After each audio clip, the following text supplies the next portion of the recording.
Hello everybody, my name is Afro the Sniper. Welcome to Warframe Wednesdays. I'm going to try to do a video like this every Wednesday, probably starting in May. Yes, probably starting in May. This is kind of just a test run. But, yeah, so Warframe Wednesdays, what we're going to do on these Wednesdays is we're going to take a look at my many builds for Warframes, just because I'm a bit of a tinkerer. I love to make new builds for Warframes, test them out, see what we can do in this game, because there's so many combinations, there's so much stuff that you can do in this game that is absolutely amazing. So without further ado, let's get you right into what you came here for. I am going to explain and demonstrate what I call my Thunderstorm Gyre build. Alright, let's get into the arsenal. By the way, I'm in the simulacrum here right now. This is the ballroom simulacrum, which you get on the Knights of Navarus event. I highly recommend, if you're going to be testing builds, that you do not go to the arsenal in your ship. You go to the arsenal in the simulacrum, just because then you can edit your mods and you can immediately test them right afterwards. So yes, the simulacrum, and you can get to the simulacrum by going to Cephalon Samaris in any relay. And once you unlock the simulacrum, it will be on your left when you walk into Samaris' place. Anyways, into the arsenal we go. Alright, so I'm kind of going to skip right past the abilities. If you're here, you probably already know what Gyre's abilities are. The only change that I've done is I've used my helmet to trade out Coil Horizon for Marked for Death. And I will explain why in a little bit. As you can also tell, I have put a Crimson Archon shard on her for plus 10 ability strength. Alright, going into the build, starting off for our aura mod, we have Energy Siphon. This regenerates Warframe energy at a plus 0.6% energy rate. For the Exilus mod, I have Preparation. So make it so 100% of my maximum energy is filled on spawn. Then, into the main mods, we have Primed Continuity. This gives me plus 55% ability duration. Then, we have Lightning Dash. I kind of put that on here just to fill 2 slots. But it's really nice because every time you bullet jump, enemies get hit by lightning. So it's kind of a fun, kind of aesthetic add there. We have Constitution. This gives me 40% faster knockdown recovery. That's not what's important. What is important is the plus 28% ability duration. We're going to want a lot of duration on this build because thunderstorms do last a long time. Now, moving on, we have Umbral Intensify. This gives us plus 44 ability strength, plus 11% tower resistance. Tower resistance is not that important unless you're really fighting sentience. What we're really looking for is the plus 44% ability strength. Then moving on, we have Vigilante Vigor. Now the Vigilante set, I believe you can start getting if you do bounties on the plains of Eidolon, near Cetus on Earth. It gives us plus 60% reshield charge. That's really going to help because this build is not big on any of the health departments. But what's more important is we're going to get a 10% chance to enhance critical hits from primary weapons. That's going to be really, really important based on what we know about Gyre's abilities.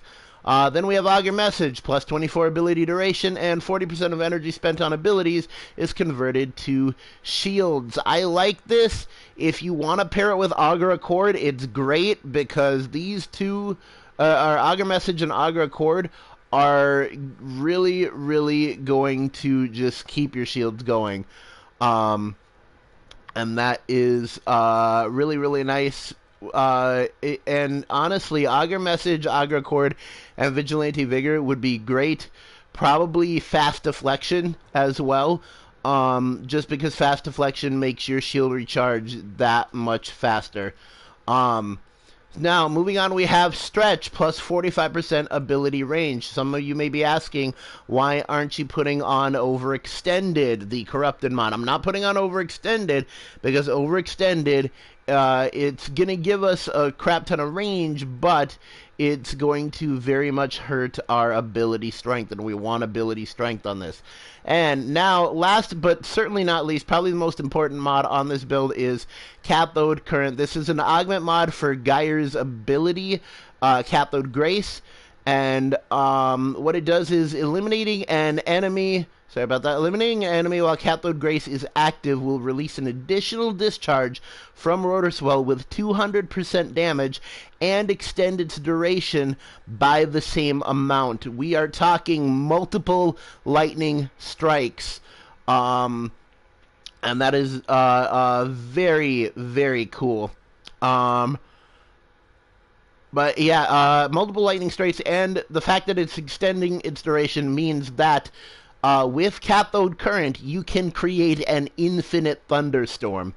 So pretty much how these work together, how my abilities work together here is usually what you're going to have to do is you're going to want to activate Rotor Swell first of all. You're going to want to activate her ultimate. This already guarantees you're dealing damage to enemies, so pretty much the biggest thing about this build is you need to keep getting kills. You need kills to fuel the power. If you don't get kills, the power gets switched off. It's kind of like a very evil landlord that makes you murder people for your electricity. Anyways, Rotor Swell, make sure you're already getting damage, and to make sure Rotor Swell is on right away, that's preparation is such a good thing to make sure you have full energy on spawn. Now, a small thing that not many people know about preparation is if you get knocked and you go down and you die, and then you revive yourself, your energy will be respawned on, it will be refilled on your revive. So if you're down on energy and you die, honestly, just use a revive. You'll be back to full energy, and you can start what I call baking those enemies again. So Rotor Swell starts up. You start doing damage to enemies. Yada yada yada. So as you probably know, Rotor Swell. When you get a critical hit from anything, a large amount of a lightning bolt will come down and strike the enemy that you got the critical hit on.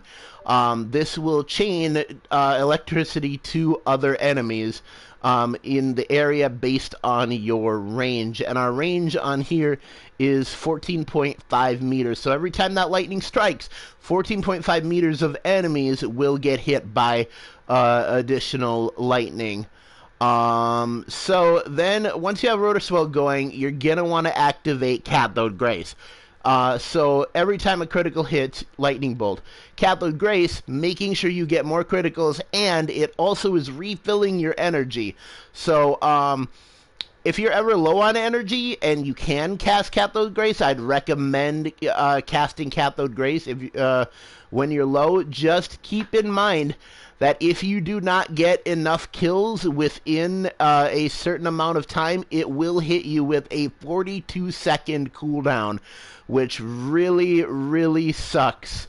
So if you're going to put on Cathode Grace, make sure to put on Cathode Grace when you are right next to a large group of enemies, just so you can make sure to get the timer up on killing them, because when you kill an enemy, the timer goes up on Cathode Grace.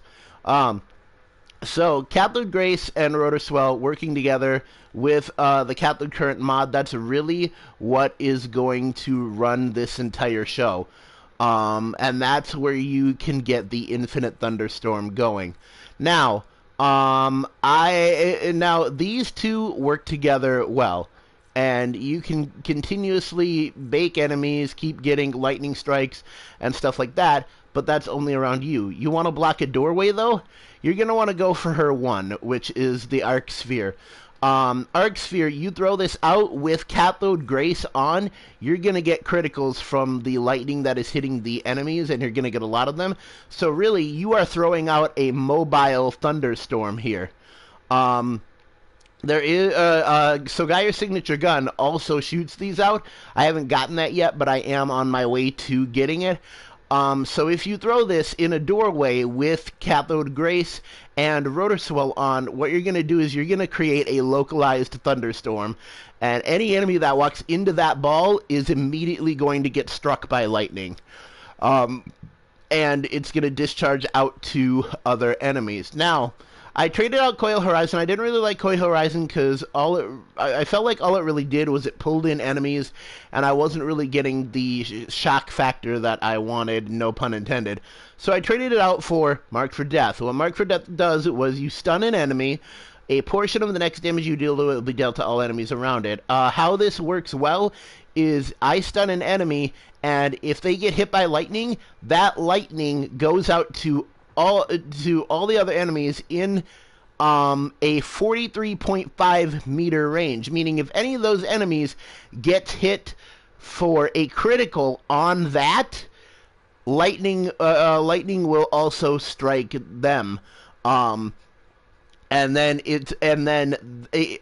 pretty much I've extended my my range on Rotor Swell out to 100 meters with using Marked for Death, or if I hit someone with like my gun that I'm using and it does electricity damage to everybody in 43.5 meters, then that is also going to cascade. And eventually, if you are fighting strong enough enemies, you're going to get a cascading lightning effect, and eventually you won't even have to have an Arc Sphere out or a bubble, and you will continue getting criticals.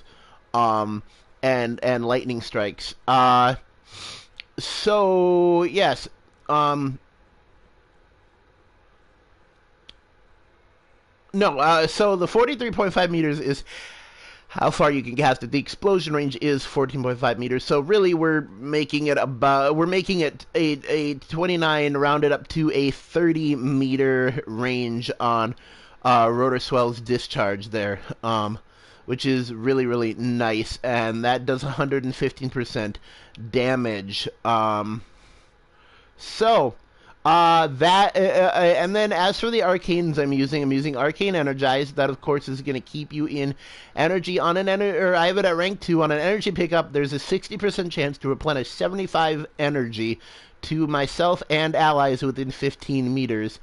And that is on a 15-second cooldown. So every time I get an energy pickup, there is so pretty much every other energy ball I get, I'm gonna give myself 75 energy and my allies 75 energy. But yeah, no, that's really, really nice. And then also I have Mold Augmented. Mold Augmented on a kill gives you plus 0.4% ability strength. This stacks up to 250 times, which, doing the math, will give you a 10% plus on ability strength once you've killed 250 enemies. This actually works and helps really, really well. So that is the build. We're going to demonstrate it. As you can see over here, looking over here, we have 20 level 115 boilers. Just really quick, I'm going to show what weapons I'm using. So I'm using the Fullman, which is an electricity gun, and in this build, I've set it up, I'm going to go really quick, I've set it up to have high critical chance, high critical multiplier, 75% critical chance, 4.8 times critical multiplier. This multiplies your damage when you get a critical. So this is almost 5 times what the damage is. So when I hit a critical, it's gonna do more or less 20,000 damage at best guess. So I've also put on Vigilante Armament because that works with Vigilante Vigor. And that's giving us plus 60% multi-shot. when those two are combined. Then I'm using the Oma.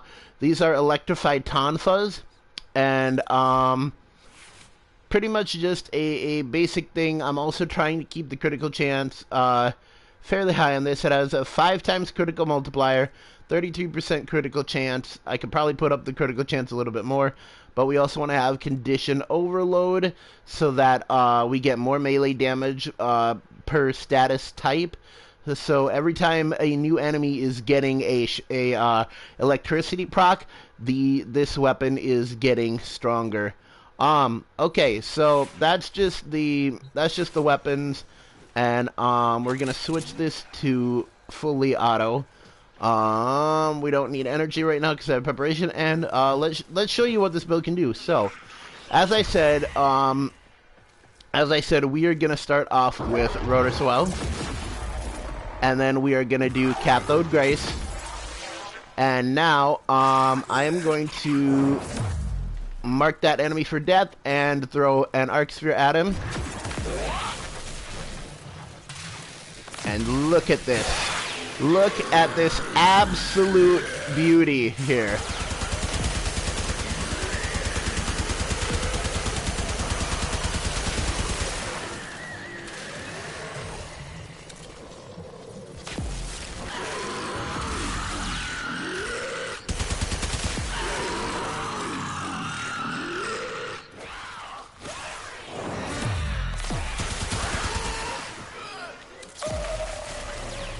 Look at that, there's not even an Arc Sphere on them, and I'm getting Lightning Strike criticals. I'm not even near some of these enemies, and I'm getting Lightning Strike criticals. Absolutely, absolutely amazing. Now, I just want to show you a small thing, if I can respawn these enemies here. What is nice about Gyre is if you want to, so this is going to be continuously generating lightning. But what you can do, I'm going to shut off my abilities really quick. What you can do, if you want to, is you can just activate Rotor Swell, and then all your criticals will be based on your weapons, which is really, really nice. Like that.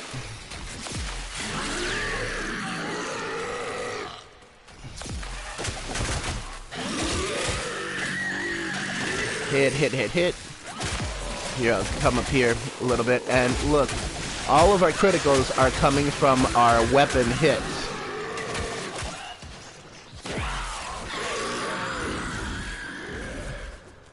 That's very fun there. So, now you want to see something cool? What we're going to do is, I'm going to really quick go in here, and I am going to switch out the Oma for my Halakar Hammer. And I have the Halakar Hammer on my Mjolnir build. Yeah, that's right. We're about to go Thor up in this place. Kill all the enemies. And reset the boilers to 20. And spawn them in. Now, check this out. Activate Rotor Swell. Then we take the hammer out. We throw this hammer. Electricity strikes on the hammer throw. We are truly getting into Thor territory here. Maybe activate Cathode Grace there. Look at that. Look at that.